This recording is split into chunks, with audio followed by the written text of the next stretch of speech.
our revenge'll be the laughter of our children. They're coming tonight. Bobby Sands wrote from his cell. Between 1969 and 1998, more than 3,500 people were killed in Northern Ireland. Over 47,000 were injured. Bombings, shootings, internment, hunger strikes, political negotiations, all unfolding across nearly 3 decades. The conflict became known simply as the Troubles.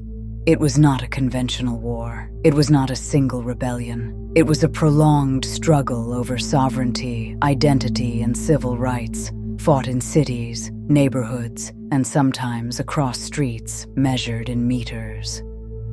Northern Ireland had been created in 1921, after the partition of Ireland. It remained part of the United Kingdom, with a Protestant unionist majority that supported continued union with Britain.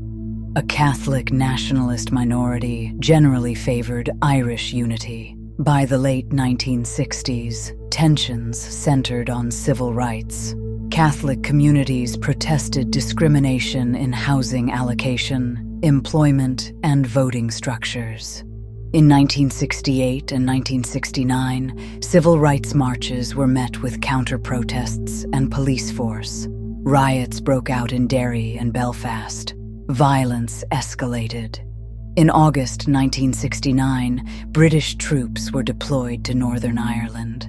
The deployment was initially presented as temporary stabilization. It became a long-term military presence.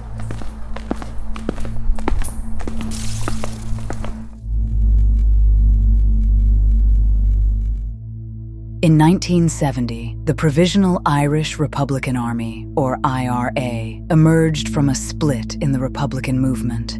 Its stated objective was to end British rule in Northern Ireland and achieve Irish reunification through armed struggle. Loyalist paramilitary groups also organized, aiming to defend Northern Ireland's place within the United Kingdom. Bombings and shootings increased. In 1971, the British government introduced internment without trial. Hundreds were detained. The policy intensified nationalist anger and recruitment into paramilitary organizations. On January 30th, 1972, British soldiers shot 26 unarmed civilians during a civil rights march in Derry. 14 people died. The event became known as Bloody Sunday. The conflict escalated sharply afterward.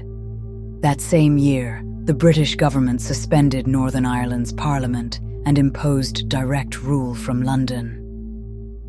Throughout the 1970s, violence became routine. Car bombs detonated in Belfast and London. Sectarian killings targeted civilians based on religious identity. Assassinations struck police officers, soldiers, and political figures. Entire neighborhoods became front lines. In 1981, Republican prisoners launched a hunger strike demanding political status. One of them was Bobby Sands. During the strike, Sands was elected to the British Parliament while still imprisoned.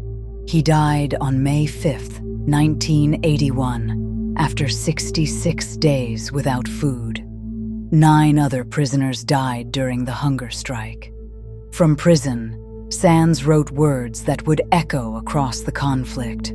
To have nothing in their whole imperial arsenal that can break the spirit of one Irishman who doesn't want to be broken. The hunger strikes reshaped Republican strategy. Political participation began to accompany armed struggle.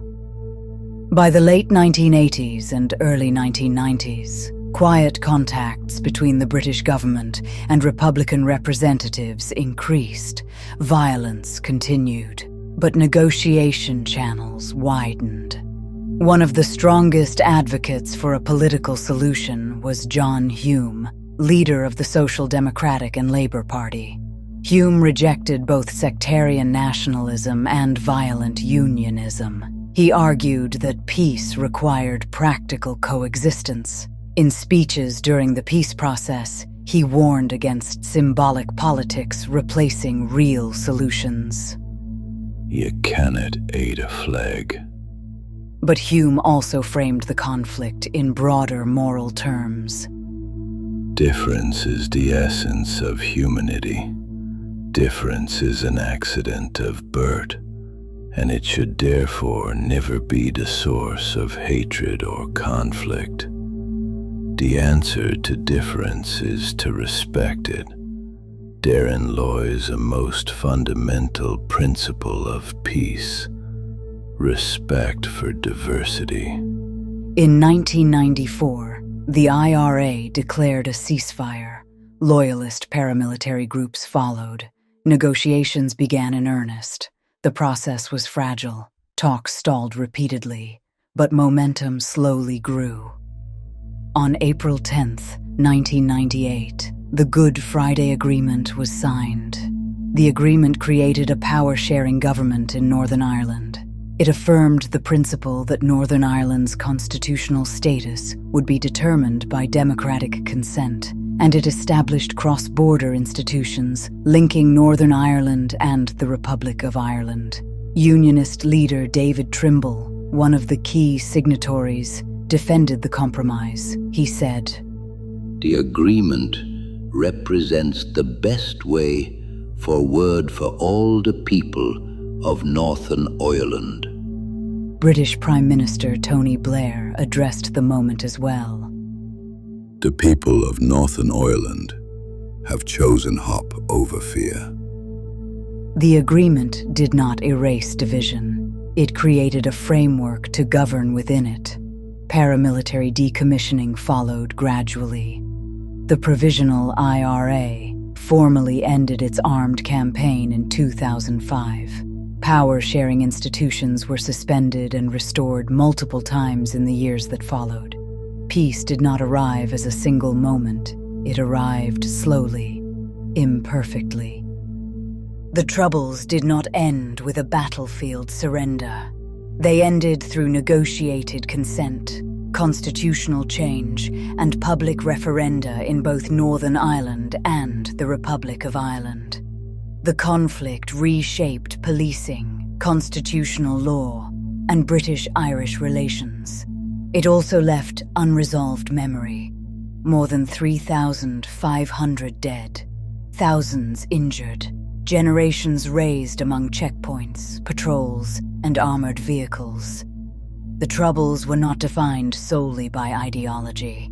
They were defined by duration, and by the slow recognition that no side could secure absolute victory without permanent loss.